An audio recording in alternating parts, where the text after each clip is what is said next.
திருப்பரங்குன்றத்தில் பார்த்துருக்கேன். நான் பழமுதிர் சோலையில், இன்னொன்று பிள்ளையார்பட்டியில் இருக்கு. பிள்ளையார்பட்டியில் அம்மா தங்கச்சி அப்பா எல்லாம் போயிருந்தோம். அம்மா எல்லாம் அப்பா பார்த்தோம். ஆமாம், அந்த மரம் குட்டியாக இருந்துச்சு.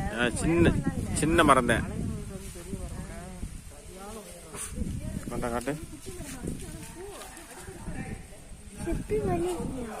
சிப்பி மாதிரி உள்ள லிங்கம் இருக்கும்னா, அதான் நாகலிங்க பூ. இந்த உள்ள லிங்க மாதிரி இருக்கும். இந்த மேல இருந்து நாக அப்படி இருக்க மாதிரி, உள்ள இருந்து லிங்கம் அப்படி இருக்கும். உள்ள லிங்கம் இருக்க மாதிரியே.